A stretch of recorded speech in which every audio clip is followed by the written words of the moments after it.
Welcome to another episode of Purchase to Profits. I'm Seth Ferguson. Make sure you hit the subscribe button so you don't miss our daily interviews with successful real estate investors. Our guest today has personally owned and managed over 2,000 properties and is one of the country's top real estate and business coaches, having built over 23 businesses in his 40-year career. Rod Khleif joins us today. Rod, welcome to Purchase to Profits. It's great to have you on the show. Oh, thanks for having me, my friend. Let's have some fun. Let's add some value. Yeah, and you know what? I have to say, I love your background. I'm going to be dealing with snow in a couple months, so I always enjoy seeing the nice weather behind you. Yeah, no, I'm blessed. I live in Sarasota, Florida, and I could be a poster child for their Chamber of Commerce. I love it here so much. Love it. Well, let's kick things off. Tell us about your real estate goals right now, because you're going to come at this from a pretty unique perspective because of just where you're at in your business. So my goals, well, we bought 1,000 doors in the last 6 months or so, of multifamily apartments in 5 states. And, you know, the goal is to buy another 1,000 here in the next 4 or 5 months. We've got some big deals under accepted LOI right now. Yeah. And so, we're very, very conservative. If you know my story, back in 2008, I lost everything. I had what I call a seminar. It was a $50 million seminar. So as a result of that experience, I'm super careful. And the reason I had the seminar, just to clarify that, is because I had 800 single family houses and I also had some apartment complexes, but it was the houses that pulled me down. And I can dig into that, why that happened if you like. But you know, as a result of that experience and seeing my multifamily survive just fine through the contraction, you know, I started my podcast to teach people about my experience and how I'm a big advocate for multifamily over single family. So there you go. Yeah. And, you know, I'm always curious because some people talk about their goals in terms of dollar volume, and then other people concentrate on units. Why do you concentrate I concentrate on units because the money will come. And so it's just, you know, I mean, certainly you could do dollar volume. I certainly you could. But no, my goals are number of doors. And, you know, if you want a dollar volume goal, long-term goal, we want $1 billion in assets. And nice. So that's our long-term goal. And, you know, with that comes every one of my partners and investors will enjoy success as well. But again, you know, right now in this market, we're kissing a lot of frogs. We're probably looking at 200 deals to find a deal. Yeah. We're very, very conservative. I mean, we did a deal at 65% loan to value just to be safe, had $500,000 as an operating reserve, you know, so we're very, very conservative in that regard. Yeah. And how far along would you say you are towards hitting that $1 billion goal? Oh no, we're ways off. We're a ways off. No, you know, I listen, I am huge in the whole goal setting, you know, conversation. That's how I recovered. That's how I recovered from losing $50 million. That's how I got there in the first place. You know, in my live events, I take people through an hour-long process that they've never done before on goal setting and visualizing and to manifest everything you want in life. I've used it, you know, my whole life to get what it is that I want, because I believe so much in having goals. So I'm really glad you asked the question, and it's something I feel very strongly about. I think it's critical. The reason I was able to bounce back was because I had my goals. I knew what it was I wanted, even when I was hiding under a rock from losing everything. You know, I thought I was set for life, but because I had my goals. But as importantly, I knew why my goals were an absolute must. You know, I'd written down why they were a must, which is critical. And then I had pictures of my goals, things that I wanted, and I have them around me now, you know, so because that's such a critical piece. So very much appreciate the question. For sure. And what do you think then, do you have to change about how you think about real estate or think about your business in order to hit that $1 billion goal? Because, you know, let's say 200 million is a lot different than a $1 billion company. There's always another level. Okay. I run the largest probably mastermind on the planet for multifamily investors. There's about 5 billion in assets in there.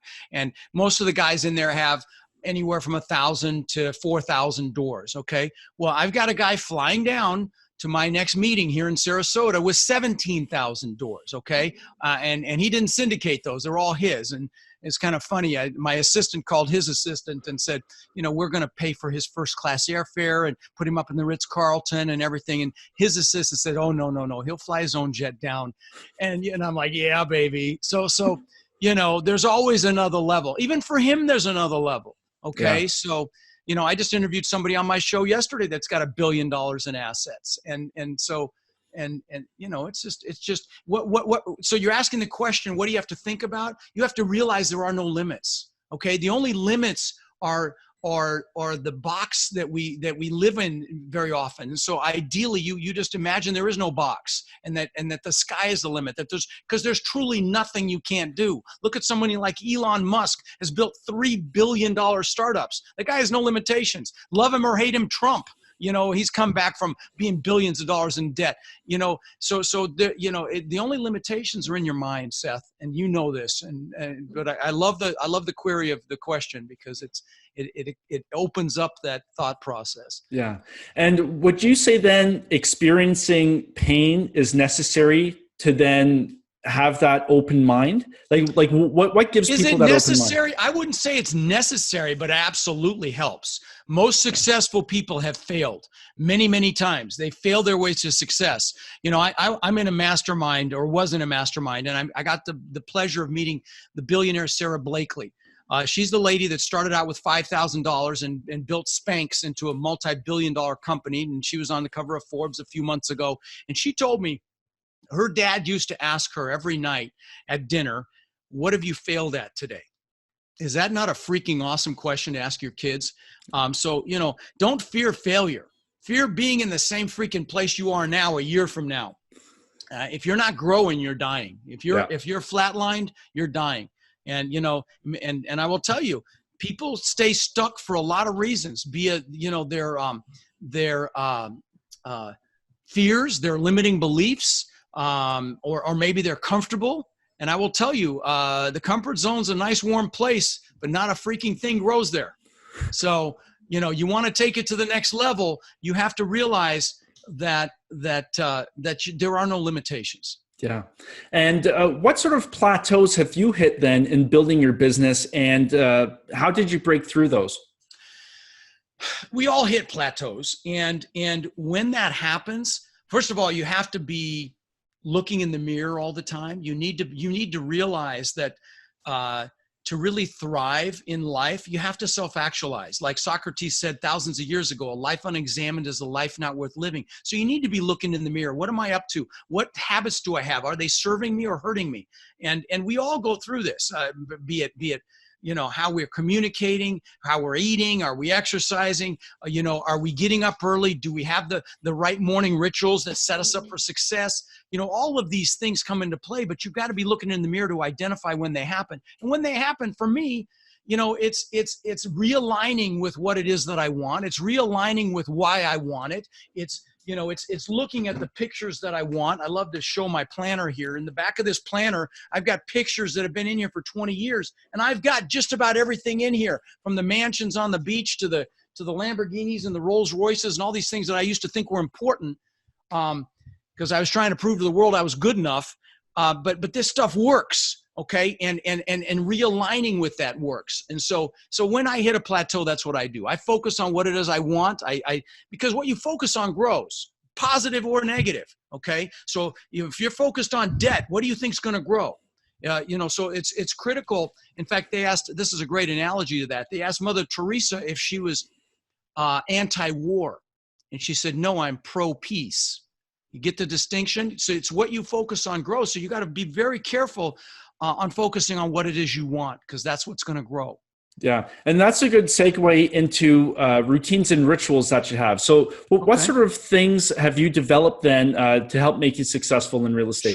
Sure. So I've got, probably 220 coaching clients that I love, and they're like family to me. And my love language is gifts. So there's a great book called The 5 Languages of Love. And if you haven't read it, read it. But trust me. So I give books every month, my students get a gift from me. One of the books I gift is called The Miracle Morning by a guy named Hal Elrod, who I've had on my show. Beautiful human being. And he talks about an incredible morning ritual. And I do a version of it. Now, in his version, you exercise, which I think you must do ideally every morning. He calls it scribing. You journal. I think journaling is critical because journaling gives you clarity, and clarity is power. You talked about how I got past plateaus. It's having that clarity about what's going on in your life. So journaling is another thing. Meditation. And you can meditate so many different ways. I'll give you my example in a minute, but that's another thing that you do. And then reading a good book. I've got books on my desk here that, of quality. I've got thousands and thousands of books. Books are such a gift. So, but my ritual now is not all of those things. I don't actually, the journaling is something I'm not doing right now, which I should be, but let me just say that. What I do in the morning is I just sit for a minute on my recliner, and I've got vision boards that I look at sometimes, but I just do gratitude for the things in my life, my amazing, gorgeous wife, my kids, my foundation, my coaching students, the blessings that I have. I literally get a thank you card or a thank you email or a thank you DM. I get several a day, literally every single day. And it's the greatest gift in life. And I work 12-hour Sundays, but I'm so happy doing what I'm doing that it's okay. But so I do gratitude about those things, but then I do gratitude for the things that I want as if I already have them. And I will tell you, sometimes I'll get emotional being grateful for something I don't even have yet. Okay. But I know I probably lost a few of you analytical ones saying that, but I'm here to tell you this shit works. Okay. So when you do gratitude for the things that you want, what it does, goals and all of these things, what they do is they trigger your reticular activating system. It's that filter in your brain that subconsciously filters out what it thinks is most important. The greatest example of it is when you first buy a car. You never really noticed them, but then you buy it, you see them everywhere. Were they there before?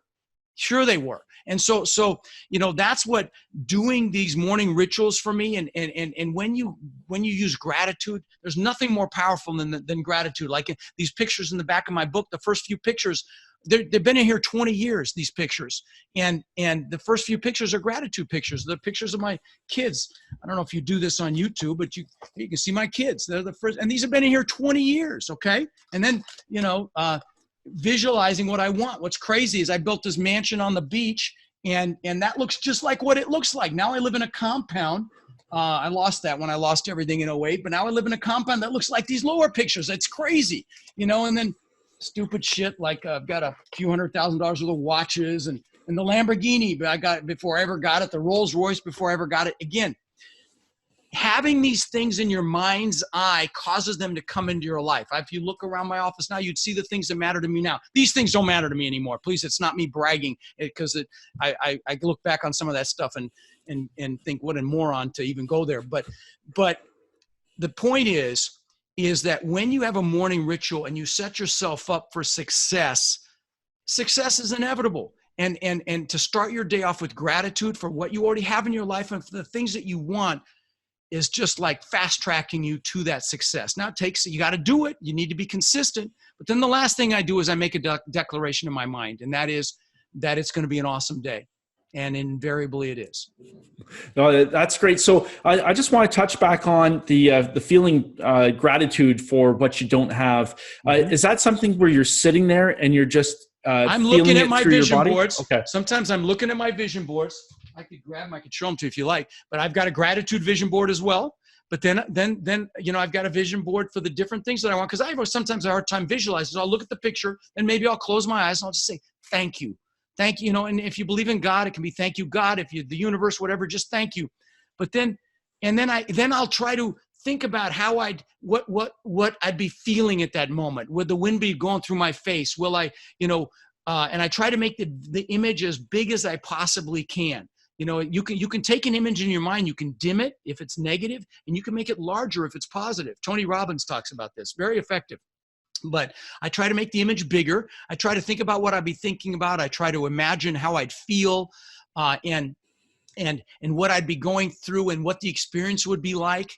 And it's very, very powerful, Seth. I'm telling you. And I know, again, I know I've lost some of the analytical ones with, with this foofy stuff. But guys, Olympic athletes visualize a race before they do it, okay? And there's a reason for that, guys, because they've been proven to be more effective. Great example of visualization is Jim Carrey. Wrote himself a check for $10 million when he was flat broke. That's how much money he made for Dumb and Dumber. There's so many examples of visualization. Anybody that's ever done or created anything magnificent has visualized it first in their mind. I'll tell you one last example. When Epcot Center was built here in Florida, Walt Disney had already died. It was the last park to be built. And Roy Disney was at the grand opening. And a reporter asked Roy Disney, or said to Roy Disney, it's a shame Walt didn't get to see this. And Roy looked at him and said, the only reason you're seeing this is because Walt saw this. So visualization is incredibly powerful. That's how I got myself back out of, losing. I thought I was set for life, losing everything. I've got this incredible compound. You can see in the picture behind me. That's my view. I've got 6 buildings. I've, an incredible, magnificent park-like setting. And because God's got a sense of humor, I can see the mansion I built across the bay that I lost out my backyard. But anyway. Yeah. Well, we've alluded to the dark times. So tell us, because, thinking you were set for life and then having everything basically fall out from under you, that's going to be a pretty mental, emotional, and physical hit. Can you describe that feeling for us and what sort of place you were in? You're going to make me relive it. You're brutal, Seth. Yeah, it was miserable, brother. I thought I was set. I mean, I thought 80 million baby boomers getting old and getting cold. I thought Florida was recession proof.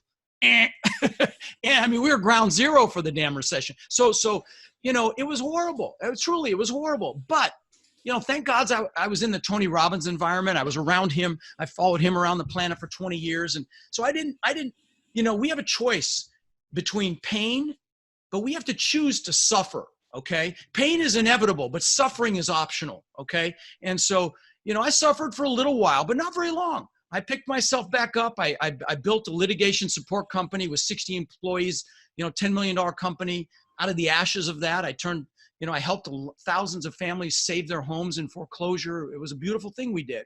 Hated the business, and thank God I'm out of it, but it was a beautiful thing we did. So, it's again, yes, I suffered for a while, and I went through the pain, but you have to choose if you live there or not, and so many people end up living in suffering, and it's a choice. And some people indulge in it. I will tell you. And that's the indulge. I said that word on purpose. Some people, it's very easy when you meet someone. If you meet someone and they ask you how you're doing, you say, freaking fantastic. They'll look at you like you're a whack job. If you say, oh God, what a horrible day. They'll be like, oh, I know, brother. Yeah. I know. And so people commiserate with pain. And so you want to be very, very careful who you surround yourself with, and make sure that their fears and limiting beliefs aren't holding you back. I've got a Facebook group with probably 30,000 people in it. If you're interested in multifamily investing, go there, because that's people that want more. You want to be around people that want more out of life. And so, because you are the 5 people you hang around with, Seth. You know this, and not just economically, happy, healthy, all of the factors you embody of the people you're around with the most. So you want to be around people that lift you up, hold you to a higher standard. That's why I started a mastermind. It was for selfish reasons for myself, and I'm a member of numerous masterminds, because a rising tide lifts all ships. Yeah. And you mentioned, Florida, you thought it was recession proof. Was it just a factor of over leveraging the single family homes? I was at a 30% loan to value. Holy moly. I only owed 30 cents on the dollar. Okay. Wow. And I went upside down. That's how far my portfolio crashed. I actually went underwater from 30% loan to value. It crashed more than 70%. No, what killed me was I had 800 houses, and they were 2 hours one direction, 2 hours the other direction, everywhere in between. So logistically, it was stupid. I mean, just in full candor. And, and Florida has higher property taxes because there's no state income tax. And I had properties in flood zones and wind zones, which were higher insurance, which impacts cash flow. All these things impacted cash flow. The biggest thing was the logistics. If I had a maintenance issue at one of my apartment complexes that I owned, I could send a maintenance guy. We stockpile parts. They could be in and out in an hour. But if I had to send them to a house that's an hour away, every house is different. They got to go see what's wrong. Then they got to find a Home Depot or a Lowe's. So it could be an hour back and forth to drive to the house, an hour back and forth to find the hardware store. And then, you get into fixing something and invariably you need something else. So what takes an hour in an apartment complex takes all day at a house. And you multiply that times 800. And then the final coup de grace was most of my residents were contractors. They were plumbers, electricians, drywallers, roofers. And that fell off a cliff in '08. I mean, nobody was doing anything. So it was the perfect storm. And, it was painful, but, I'm back. I've bought 1,000 doors in the last 6 months, so I'm back. And, it wasn't fun, but again, I turned it around. I made lemonade out of lemons. And what caused that to happen was my focus, my morning rituals, knowing what it is I want, why I want it, love of my beautiful bride, and gratitude, because I had a roof over my head. I wasn't starving. I mean, it sucked, but focus is so powerful, man. Focus is power. Yeah, well, 100%. And so now you're back on your feet.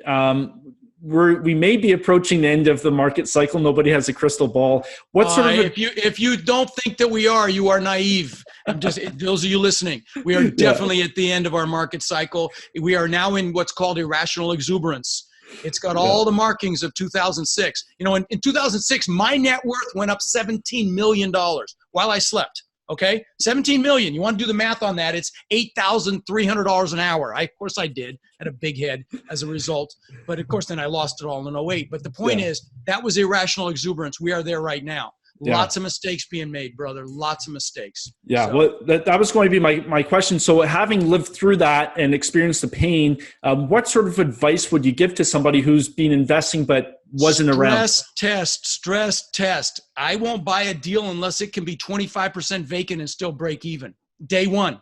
35% vacant 5 years from now and break even based on, what we feel will happen with the property. Now, that's just one of many things that we do. I've got one property. We've got $1 million in the bank just in case fund. Okay.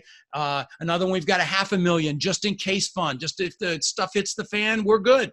We've got months and months of operating reserve there to handle it if things really get rough. And that's what you have to do. You have to be prudent. We're looking at 200 deals right now to buy one. That's a lot. I mean, doing full due diligence. Well, not full. I shouldn't say that. We're not going and visiting the property, but you had a lot of work on each one of these before we'll pursue it. Look, but we're finding deals, screaming deals, and when we find them, so we've got a couple right now that we've got accepted LOIs on, letters of intent, which is what you do before the purchase and sale agreement, and very exciting, but a lot of work. I talk about this in my live events. If you're willing to do what people aren't, you'll be a success. And if you're interested in this multifamily space, Seth, if you don't mind, I'll give myself a plug here. I do these 3-day live events. I happen to have one next week in Baltimore, but the one after that is Los Angeles. But it's just me for 3 days. I don't bring in outside speakers like a lot of my contemporaries to sell you stuff. It's just me. It's drinking through a fire hose, I will say that. But I also incorporate a lot of mindset which is what you're doing on your show, which I freaking love. But, doing the goals, understanding your why, understanding who you are and what your identity is, and your focus, and how to push through limiting beliefs and fears, and all these things that are really 80 to 90% of your success. Only 10 to 20% is the real estate or the business or the stock market investing or the mechanics. 80 to 90% is mindset and psychology. Yeah, 100%. And the more I speak with other successful people, it just becomes so much more apparent that it's all in your head. That's all it is. So, what sort of impact has real estate had on your life? I know it's been huge. Oh my God, it's my whole life. It's my love, and that's a key piece. If you're listening, you're not doing what you love, for God's sakes, find something you love. And if you're thinking real estate and you don't love it yet, associate pleasure with it so you learn to love it. Otherwise, don't do it. Okay? Life is too freaking short. Do what you love, and work is play. I've never been happier in my life. I loved when I was buying, several hundred houses a year and managing them, even though it's a pain and all that stuff. And now with the multifamily, I freaking love going to a property and and doing the due diligence and kicking the tires and noticing what's up and what's wrong. And I equate it to hunting for buried treasure. So again, if you're listening and you're not doing what you love, find what it is you love, find that vehicle, and you'll be a success. Because the beautiful thing about it, when you love what you do, you're inspired. And when you're inspired, you become passionate. And that passion is infectious. And, most businesses need capital. Like we have investors in our deals. If you build a business, you need capital to build a business. You're not going to get that capital unless they can see your passion. They can see you're authentic, of course, as well, and that you've got a head on your shoulders and you've studied it. But, again, if you're interested in multifamily, come see me. I've got a podcast, blessed to say we just hit 6.5 million downloads. So, it's well received. But the other thing on my podcast is I do a motivational clip every week as well. I think this week's was passion. I talk about passion or responsibility or fear or goals, all these things. And so it doesn't matter if you don't like real estate. I hope you'll check it out. We interview an expert in the real estate space every week too, but yeah. I call them own your power, and they're own your power. And really, because we all have it inside of us, you just have to own it and realize it's there and recognize it and embrace, your divinity, for lack of a better word. Yeah. I love it. Well, let's look ahead 10 years. So a decade. Where do you see yourself in a decade with your business? With my business? Yeah. And your life as well. We'll be at $1 billion in assets for sure.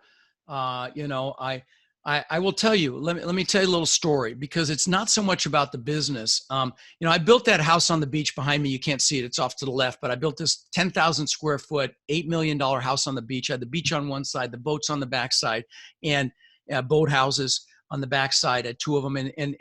And I built this thing. It took me 20 years to build this. And this ties into goals too. So let me, it'll take 2 minutes to explain this because it's important. So I'd worked for this for 20 years. And this house was magnificent. A giant waterfall from the second floor into the pool. The second story had a fish tank curved around the spiral staircase that went up through the middle. The fish tanks were right around $200,000 to give you an idea of the house. Okay, the house is magnificent. So 2 months after I built it, I'm floating in the pool at night. Pool's changing colors at night. It's got fiber optic lighting. My family's inside sleeping, and I'm looking up at this giant testament to my ego, this thing that I built to prove to the world I was good enough. It's true. That's the truth of it. I was totally focused on Rod, and I built this thing to prove to the world I was good enough.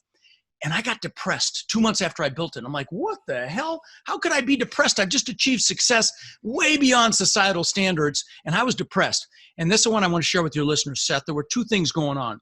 One was you should never achieve a big goal. This ties into goals. Never achieve a big goal without having other goals lined up behind it, because like the good book says, without a vision, the people perish. You need a vision for the future. So that was number one. But the second thing I want to share with your listeners is I had been totally focused on me. It was all Rod. And so I was blessed to get connected with Tony Robbins that year, and I went and saw him live. And let me put a plug for him. If you can see him, just do it while he's still speaking. Trust me, you'll be glad you did. But I went to see him, and I saw that he fed families for the holidays. And I'm like, wow, that's really cool. And so I went back, and I decided to feed 5 families that year. And third family changed my life. I fed there was a single mom with 5 kids. She came to the door. She saw it was a turkey for Thanksgiving and a big box of food and toys for their kids. And she came out and started crying. Her kids came out. Some of them started crying. I started crying. And I was hooked. And I'm blessed to say, as of this year, we've fed 70,000 children here in this area for the holidays.